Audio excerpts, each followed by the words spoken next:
নমস্কার, কর্নার লাইফস্টাইলের নতুন একটি ব্লগে তোমাদের সবাইকে স্বাগত। তারপর এই যে দেখুন, আমাদের পুজো প্রায় শুরু হয়ে গেছে। মা ঠাকুরমশাই এসে গেছেন, পুজো শুরু হয়েছে, পুজো চলছে। দেখুন আপনারা।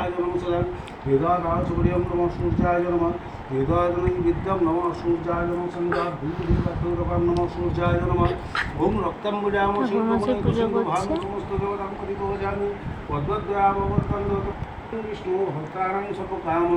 বেশি কথা বলে আপনাদের পুজো দেখাটা ডিস্টার্ব করবো না, তাও একটু বলি। আমাদের জানেন তো, খুব এই বছরে ফার্স্ট পুজো, রাধাষ্টমী বলো জন্মাষ্টমী বলো, এবছরই প্রথম হচ্ছে। যেহেতু ঠাকুরটা আমরা রিসেন্টলি নতুন ঘরে প্রতিষ্ঠা করেছি, হোলির সময় প্রতিষ্ঠা করেছি, ওই কারণে এবছরই প্রথম।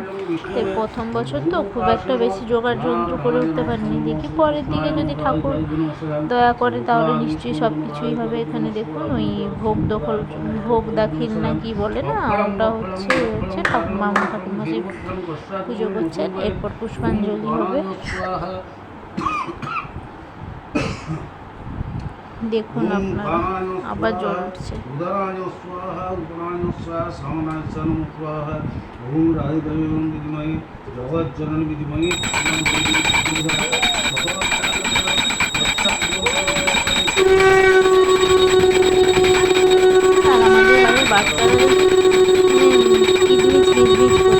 একদম দুর্গন্ধ শান্তিতে বসে, একদম যে বাচ্চারা তো ওরকমই করবে, জানেন তো। ওরা বসে সুন্দর করে পুজো দিচ্ছে, করছে, ঠাকুরমশাইকে পুজো করছে। দুপুরবেলা তো বাড়ি সবাই ঘুমিয়ে পড়েছে। এখন প্রায় 2টো মতো বাজে। 2টোর সময় বামুন ঠাকুর এসছে পুজো করতে আমাদের বাড়ি। আর ওনাদেরও তো এই যে দেখুন, পুষ্পাঞ্জলি হবে এবার। আমার মেয়ে, তারপর আমার ননদরা সবাই সব কীরকম দেখুন, কাকিমা শাশুড়িরা, আমার শাশুড়ি। আমি জানেন তো অঞ্জলি অষ্টমীবার করি, কিন্তু এবারেরটা অঞ্জলি দিতে পারলাম না, কারণ যেহেতু আমি তো অসুস্থ। ওই কারণে আমার শাশুড়ি মা বললো যে তোমাকে অঞ্জলি দিতে হবে না, তুমি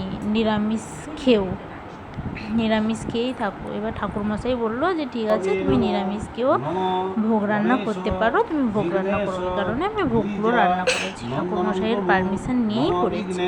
এবার এখানে হচ্ছে এই যে পুষ্পাঞ্জলি হচ্ছে, আপনারা দেখুন। তারপরে